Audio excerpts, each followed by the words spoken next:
भक्तों, स्वयं श्री कृष्ण भगवान ने यह बताया है कि घर में कौन से वृक्ष लगाना अत्यंत शुभ होता है।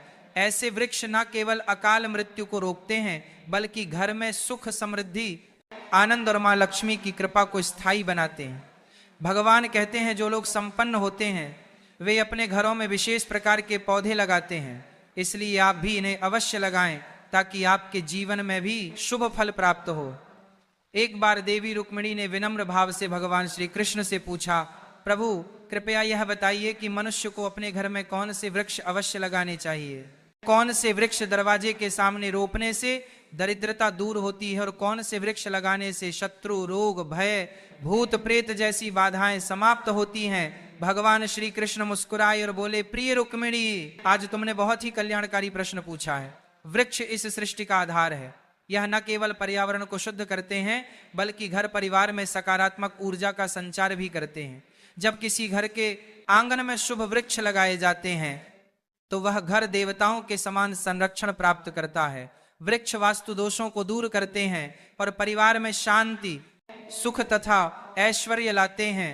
इसके बाद भगवान बोले, हे देवी, मैं तुम्हें बताऊंगा कि कौन से वृक्ष घर के पास लगाना शुभ है और कौन से नहीं। परंतु पहले एक प्राचीन कथा सुनो, जिससे यह स्पष्ट हो जाएगा कि कैसे सही या गलत पौधे लगाने से मनुष्य के जीवन में सुख या दुख आता है। भक्तों, उस कथा को सुनने से पहले यदि आप भी मां लक्ष्मी की कृपा चाहते हैं तो इस दिव्य संदेश को हृदय से स्वीकार करें, जय लक्ष्मी माता लिखें और अपने राशि चिन्ह के साथ कमेंट करें ताकि आपको आपके भाग्य से जुड़े उपाय प्राप्त हो। अब कथा सुनिए। भगवान श्री कृष्ण बोले, बहुत समय पूर्व मध्य प्रदेश में एक सुंदर नगर था। वहां गोपाल नाम का एक वैश्य अपनी धर्म पत्नी सुमित्रा के साथ रहता था। गोपाल अत्यंत धर्मनिष्ठ था और प्रतिदिन भगवान विष्णु की पूजा करता था। उसकी पत्नी सुमित्रा भी गृह कार्य में निपुण और धर्मपरायण थी। उनके घर में धन धान्य की कोई कमी नहीं थी। एक दिन सुमित्रा ने अपने आंगन में कुछ पौधे लगाने का विचार किया। उसने बिना जानकारी के सिर्फ वे पौधे लगाए जो उसे देखने में सुंदर लगे, परंतु वे पौधे वास्तु के अनुसार अशुभ थे। धीरे धीरे घर में कलह बढ़ने लगी। गोपाल के व्यापार में हानि होने लगी। घर में तनाव बढ़ गया और दोनों पति पत्नी के बीच झगड़े बढ़ते गए। अंततः उसका व्यापार पूरी तरह नष्ट हो गया और वह निर्धनता का जीवन जीने लगे। गरीबी और भूख से तंग आकर गोपाल की पत्नी अत्यंत क्रोधित हो उठी। उसने अपने पति से कहा, अब और नहीं सहा जाता, कुछ काम धंधा ढूंढो, यूं बैठे रहने से तो भूख ही मार डालेगी। बेचारा गोपाल गांव के कोने कोने में काम की तलाश में भटकता रहा, मगर किसी ने भी उसे काम नहीं दिया। थका हारा जब घर लौटा तो बोला, प्रिय, कोई भी मुझे काम देने को तैयार नहीं है। अब मैं कहाँ जाऊं, किससे मदद मांगू? दोनों निराशा के समुद्र में डूब गए। गुजारे के लिए गोपाल ने पत्नी के सारे गहने तक बेच दिए। जो थोड़े बहुत पैसे मिले उनसे कुछ दिन का गुजारा चलता रहा, परंतु उन्हें यह ज्ञात नहीं था कि जिस अशुभ वृक्ष को उन्होंने घर के आंगन में लगाया था वही उनके जीवन में दरिद्रता और दुख का कारण बन गया है। वैकुंठ लोक में बैठे भगवान विष्णु और मां लक्ष्मी अपने भक्तों की इस दयनीय दशा देख रहे थे। मां लक्ष्मी बोली, प्रभु, क्या आप अपने भक्तों की सहायता नहीं करेंगे? गोपाल तो आपका परम उपासक है, प्रतिदिन आपका पूजन करता है। भगवान विष्णु मुस्कुराते हुए बोले, देवी, मैं अवश्य उसकी सहायता करूंगा, परंतु पहले उसकी परीक्षा लेना आवश्यक है। यह कहकर भगवान विष्णु ने एक तपस्वी साधु का रूप धारण किया और पृथ्वी पर प्रकट हुए। वह गोपाल के दरवाजे पर पहुंचे और विनम्र स्वर में बोले, वत्स, मैं एक तीर्थयात्री हूँ, कई दिनों से भूखा प्यासा भटक रहा हूं। यदि तुम्हारे घर में थोड़ी सी जगह और थोड़ा सा अन्न मिल जाए तो बड़ा उपकार होगा। साधु के वचन सुनकर गोपाल से बोला, मुनिवर, आप तो बड़े तेजस्वी प्रतीत होते हैं। ये मेरे लिए सौभाग्य की बात है कि मेरे घर आपके चरण पड़े। कृपया भीतर आइए। गोपाल ने साधु को घर में बैठाया, परंतु घर में एक दाना भी नहीं था। उसने अपनी पत्नी से कहा, प्रिय, ये साधु अत्यंत पवित्र आत्मा है, हमें किसी भी तरह इनके भोजन की व्यवस्था करनी ही चाहिए। मैं गांव में जाकर कुछ धन उधार मांगता हूं। गोपाल गांव के एक धनी सेठ के घर पहुंचा और निवेदन किया, सेठ जी, कुछ पैसे उधार दे दीजिए, लौटते ही चुका दूंगा। सेठ ने तिरस्कार भरे स्वर में कहा, तेरे पास तो एक कौड़ी भी नहीं, तू मेरा पैसा कैसे लौटाएगा? गोपाल ने हाथ जोड़कर कहा, सेठ जी, यदि मैं पैसा वापस ना कर सका तो अपना घर आपको सौंप दूंगा। सेठ को दया आ गई और उसने कुछ धन दे दिया। बोला ठीक है वैश्य, लेकिन वचन निभाना। गोपाल ने पैसे से दूध, चावल, सब्जी, आटा और शक्कर खरीदी और घर लौट आया। पत्नी से कहा प्रिय साधु के लिए भोजन बना दो। सुमित्रा ने प्रेम पूर्वक भोजन तैयार किया और साधु को परोसा। साधु जो वास्तव में भगवान विष्णु थे, गोपाल की श्रद्धा और सेवा भाव देखकर अत्यंत प्रसन्न हुए। भजन के बाद साधु ने कहा वत्स, तुम्हारी भक्ति से मैं प्रसन्न हूं, वर मांगो, जो चाहे वह तुम्हें अवश्य मिलेगा। गोपाल ने हाथ जोड़कर उत्तर दिया महाराज, आपके आशीर्वाद से बढ़कर मुझे कुछ नहीं चाहिए, किंतु कृपा कर बताइए ऐसा कौन सा पाप हुआ है जिससे मैं दरिद्रता और दुख भोग रहा हूं। गरीबी क्यों आई और उसे कैसे दूर करें। गोपाल ने विनम्र भाव से कहा हे महात्मन, हमने तो सदा श्री हरि विष्णु की आराधना की है, फिर भी हमारे जीवन में यह दरिद्रता क्यों आई, हमारे घर में सुख संपत्ति क्यों नहीं टिकती, कृपया कारण बताइए पर इससे मुक्ति का उपाय भी समझाइए। तब मुनि मुस्कुराते हुए बोले हे वैश्य, जब मैं तेरे द्वार पहुंचा तभी जान गया था कि तुम्हारे जीवन में गरीबी और कष्ट क्यों हैं। तुम्हारे द्वार के सामने जो वृक्ष लगे हैं वही तुम्हारे दुर्भाग्य का कारण है, वे वृक्ष शुभ नहीं, अपशकुन देने वाले हैं। इन्हें तुरंत हटाओ और उनकी जगह मंगलकारी वृक्ष लगाओ। गोपाल ने हाथ जोड़कर कहा हे महात्मन, कृपा करके यह बताइए कि घर के समीप कौन से वृक्ष लगाने चाहिए जिनसे लक्ष्मी का वास हो, और किन वृक्षों से सदा दूरी रखनी चाहिए, कृपया विस्तार से समझाइए। तब आचार्य ने कहा हे गोपाल, ध्यान पूर्वक सुनो। जो व्यक्ति अपने घर या जलाशय के समीप पीपल का वृक्ष लगाता है वह 100 यज्ञों के फल का अधिकारी बनता है। पीपल के पत्ते जब जल में गिरते हैं तो वे देवताओं को अर्पण समान माने जाते हैं और पितरों को तृप्त करते हैं। इससे समस्त पितृदोष समाप्त हो जाते हैं। जो व्यक्ति प्रतिदिन स्नान कर पीपल वृक्ष को स्पर्श करता है वह पापों से मुक्त होता है और जीवन में कभी पराजित नहीं होता। पीपल को प्रणाम करने से लक्ष्मी की प्राप्ति होती है और उसकी परिक्रमा करने से दीर्घायु मिलती है। जान लो पीपल के मूल में श्री विष्णु, तने में भगवान शिव और शीर्ष भाग में सृजनकर्ता ब्रह्मा निवास करते हैं। अमावस्या के दिन पीपल का दर्शन और प्रणाम करने का फल 1000 गायों के दान के समान होता है। इस सृष्टि में पीपल जैसा कोई दूसरा पवित्र वृक्ष नहीं। स्वयं भगवान विष्णु पृथ्वी पर पीपल रूप में अवतरित हुए हैं। जो व्यक्ति पीपल की शाखा तोड़ता है या वृक्ष को हानि पहुंचाता है वह महान पाप का भागी होता है पर नरक में गिरता है। जो पीपल को जड़ से काटता है वह अनेक जन्मों तक मोक्ष से वंचित रहता है। सी आगे बोले अब सुनो। दूसरे पुण्यदायी वृक्ष के विषय में आंवला धात्री का फल संपूर्ण जगत में प्रसिद्ध है पर परम पवित्र माना गया है। जो मनुष्य प्रतिदिन आंवले का सेवन करता है वह जन्म मरण के चक्र से मुक्त होता। यह फल स्वयं श्री हरि विष्णु को अत्यंत प्रिय है। आंवला खाने से शरीर बलवान होता है, आयु बढ़ती है और उसके रस का जल पीने से रोग नष्ट होते हैं। यदि आंवले के रस को जल में मिलाकर स्नान किया जाए तो दरिद्रता दूर होती है पर समृद्धि प्राप्त होती है। जिस घर में आंवला सदैव रहता है वहां भूत प्रेत और नकारात्मक शक्तियां प्रवेश नहीं कर पाती। एकादशी के दिन आंवले की पूजा करने से सारे तीर्थों से अधिक पुण्य प्राप्त होता है। ऐसे घर में स्वयं लक्ष्मी नारायण का वास होता है। फिर मुनि बोले अब तीसरे शुभ वृक्ष के विषय में जानो। अशोक वृक्ष। अशोक वृक्ष में अप्सराएं निवास करती हैं। यह वृक्ष जीवन से शोक का नाश करता है, दुख और निराशा को मिटाता है पर हृदय में आनंद भर देता है। अतः घर के आंगन या द्वार के समीप अशोक वृक्ष अवश्य लगाना चाहिए। घर के आसपास लगाए जाने वाले शुभ वृक्ष, घर के पास कुछ विशेष वृक्ष लगाने से न केवल शांति और सुख समृद्धि बनी रहती है बल्कि यह देवताओं का स्थायी निवास भी आकर्षित करते हैं। एक अशोक वृक्ष सौंदर्य और शांति का प्रतीक। अशोक वृक्ष घर में ठंडक, सौंदर्य और यौवन का संचार करता है। जब माता लक्ष्मी ने सीता रूप में अवतार लिया और रावण द्वारा अपहरण के पश्चात अशोक वाटिका में निवास किया तब इसी वृक्ष ने उनका साथ दिया। माता सीता ने अशोक वृक्ष को आशीर्वाद दिया कि जहां भी यह वृक्ष होगा वहां उनका निवास सदैव रहेगा। इसीलिए यह घर में सुख, सौंदर्य और शांति बनाए रखता है। 2. पाक वृक्ष यज्ञ के समान पुण्य देने वाला। हर व्यक्ति को पाकड़ का वृक्ष अवश्य लगाना चाहिए। इसके रोपण का फल महान यज्ञ करने के समान होता है। कलयुग में जहां यज्ञ करना कठिन हो गया है वहां पाकड़ वृक्ष लगाना ही यज्ञ के समान पुण्य देता है। 3, नियम वृक्ष आयु और स्वास्थ्य का दाता। नियम का वृक्ष भगवान सूर्य देव को अत्यंत प्रिय है।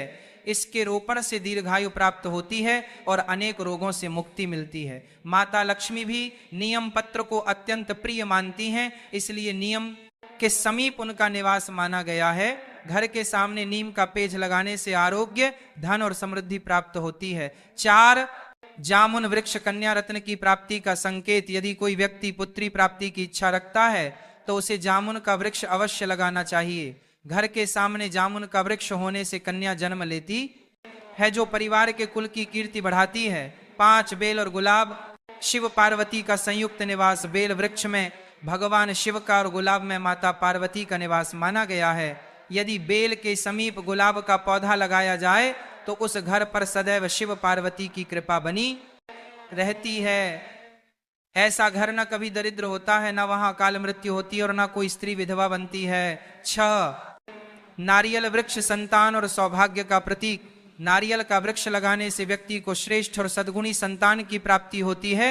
नारियल हर धार्मिक अनुष्ठान का महत्वपूर्ण अंग है, पर इसे अत्यंत शुभ माना गया है।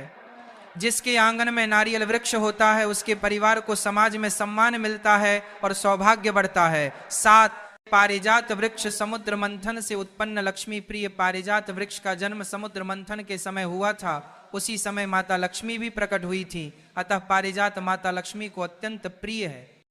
इसे घर में लगाने से विशेष रूप से धन, सौभाग्य और देवी लक्ष्मी की कृपा प्राप्त होती है। 8, अनार वृक्ष सौंदर्य और समृद्धि का प्रतीक। जो व्यक्ति सुंदर, सुसंस्कारी और सौभाग्यशाली पत्नी की कामना करता है उसे अनार का वृक्ष लगाना चाहिए। अनार के लाल फूल और फल शुभ ऊर्जा का संचार करते हैं। यह वृक्ष माता लक्ष्मी का प्रतीक माना गया है और इसके फल शरीर को तेजस्वी बनाते हैं। 9, पलाश वृक्ष ब्रह्म तेज प्रदान करने वाला पलाश को धर्म वृक्ष कहा गया है। यह भगवान ब्रह्मा और अग्नि का प्रतीक माना जाता है। इसके लाल फूल ऊर्जा, उत्साह और ताप का संकेत है। पलाश वृक्ष ध्यान, साधना और ब्रह्म तेज की वृद्धि करता है। इसकी लकड़ी और पत्तियां यज्ञ में उपयोगी होती हैं और वातावरण को पवित्र बनाती है। 10, सहजन मुनगा मोरिंगा वृक्ष रोगनाशक और स्वास्थ्यदायक।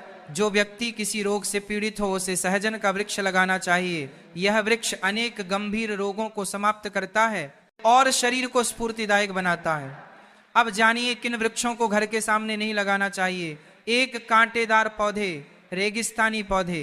कांटों वाले पौधे नकारात्मक ऊर्जा फैलाते हैं। इनसे घर में कलह, तनाव और असंतोष बढ़ता है।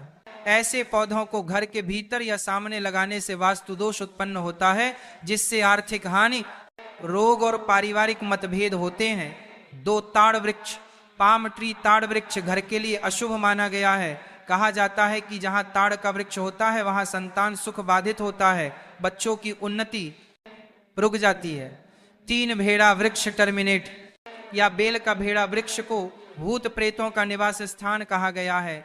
इसे घर के समीप लगाना अथवा इसके नीचे पूजा करना वर्जित माना गया है। कहा जाता है कि जो व्यक्ति इस वृक्ष को लगाता है वह स्वयं अशुभ शक्तियों के प्रभाव में आ सकता है। जो व्यक्ति इन शुभ वृक्षों को श्रद्धा से लगाता है उसके जीवन से दरिद्रता, क्लेश और दुर्भाग्य समाप्त हो जाते हैं। उसके घर में देवता निवास करते हैं और घर सदा सुख, समृद्धि तथा स्वास्थ्य से परिपूर्ण रहता है। घर के वृक्ष और वास्तु का रहस्य। कौन से पौधे सुख देते हैं और कौन से दुख? हर व्यक्ति चाहता है कि उसके घर में सुख शांति बनी रहे, परिवार में प्रेम बना रहे और धन की कभी कमी ना हो। लेकिन कई बार ऐसा होता है कि हमारी पूरी मेहनत के बावजूद घर में कलह बढ़ती है, मन अशांत रहता है और आर्थिक तंगी घर कर लेती है। वास्तुशास्त्र कहता है इसका एक बड़ा कारण हमारे घर के चारों ओर लगे पेड़ पौधे भी हो सकते हैं, जिन पौधों से बचना चाहिए।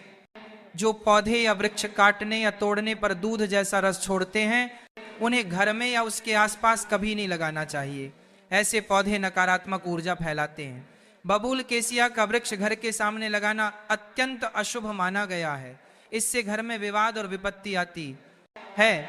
बैर पलम का पेड़ भी घर के सामने नहीं होना चाहिए। यह नकारात्मकता बढ़ाता है और धन हानि का कारण बनता है। आम, मैंगो का पेड़ घर के बहुत पास नहीं लगाना चाहिए, क्योंकि इसकी छाया घर पर पड़ने से अशुभ परिणाम मिलते हैं। पपीता, पपाया का पौधा मुख्य द्वार के सामने नहीं होना चाहिए, यह धन और समृद्धि को नष्ट करता है। पीपल यदि घर के पूर्व दिशा में हो तो गरीबी बढ़ सकती है। बरगद यदि पश्चिम दिशा में हो तो घर में दुख कष्ट का वातावरण बनता है। तुलसी, बेसिल यदि दक्षिण दिशा में रखी जाए तो बच्चों को कष्ट झेलना पड़ सकता है। किसी सूखे या मृत पेड़ की छाया घर पर पड़े तो यह मृत्यु का संकेत माना जाता है। ऐसे वृक्ष को तुरंत हटा देना चाहिए। कांटेदार पौधों का प्रभाव रेगिस्तान के पौधे जैसे कैक्टस आदि कठोर परिस्थितियों में जीवित रहने के लिए बने हैं। उनके तनों में पानी जमा रहता है और चारों ओर कांटे होते हैं ताकि कोई उन्हें छू ना सके। यही विशेषताएं घर के वातावरण के लिए प्रतिकूल मानी जाती हैं। ये पौधे घर में तनाव, झगड़े और आर्थिक हानि का कारण बनते हैं। कांटेदार या कठोर पौधों की उपस्थिति से व्यापार में अचानक रुकावटें आती हैं। परिवार में छोटी छोटी बातों पर झगड़े बढ़ते हैं। मन बेचैन रहता है और धीरे धीरे गरीबी घर करने लगती है।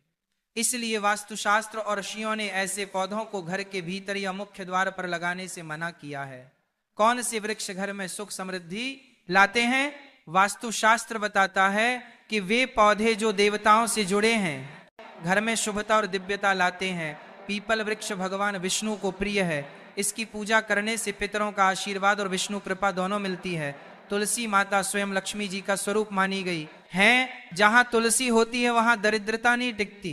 आंवला, अशोक, आम, मैंगो और केला बनाना जैसे वृक्ष घर में सुख, शांति और स्वास्थ्य लाते हैं। केले का पौधा तो विशेष रूप से शुभ है। जहां ये होता है वहां भगवान विष्णु और देवी लक्ष्मी का वास माना जाता है। एक प्रेरणादायक कथा कहा जाता है कि एक गृहस्थ जीवन भर गरीबी से जूझता रहा। घर में कलह, अशांति और धन की कमी बनी रहती थी।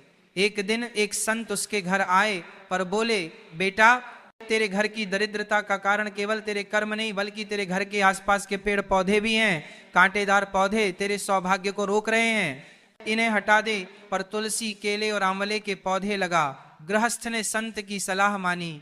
कुछ ही समय में उसके घर का वातावरण बदल गया। व्यापार बढ़ा, मन शांत हुआ और समृद्धि लौट आई। वृक्ष केवल ऑक्सीजन ही नहीं देते, वे हमारे जीवन की ऊर्जा भी निर्धारित करते हैं। अशुभ पौधे दुख और रुकावटें लाते हैं, जबकि शुभ पौधे सौभाग्य और सुख के द्वार खोलते हैं। इसलिए यदि आपके घर या आंगन में कांटेदार या अशुभ पौधे हैं तो उन्हें तुरंत हटाकर तुलसी, पीपल, आंवला या केले के पौधे लगाएं। देखिए कैसे धीरे धीरे आपके घर में शांति, धन और दिव्यता का संचार होने लगेगा। जब आप ऐसा करेंगे तो न केवल आपके घर का वातावरण बदल जाएगा बल्कि आपके जीवन का हर दुख भी धीरे धीरे समाप्त होने लगेगा। वास्तुशास्त्र का यह उपाय अत्यंत सरल है परंतु इसका प्रभाव अत्यंत गहरा और चमत्कारी होता है। शुभ वृक्ष न केवल हरियाली लाते हैं बल्कि वे आपके घर में भगवान की कृपा को स्थायी रूप से स्थापित कर देते हैं। जहां भगवान की कृपा होती है वहां दरिद्रता नहीं टिकती पर धन संपत्ति अपने आप बढ़ने लगती है। इसलिए हे भक्तजनों, यदि आप चाहते हैं कि आपके जीवन में कभी धन की कमी ना हो, आपके परिवार में सदैव सुख और शांति बनी रहे और मां लक्ष्मी का स्थायी वास आपके घर में हो, तो कभी भी अपने घर में रेगिस्तान या कांटेदार पौधों को न उगने दें। इसके स्थान पर शुभ और पवित्र वृक्ष लगाएं और उनकी प्रतिदिन देखभाल करें। यह उपाय अत्यंत सरल, प्रभावी और जीवन को बदल देने वाला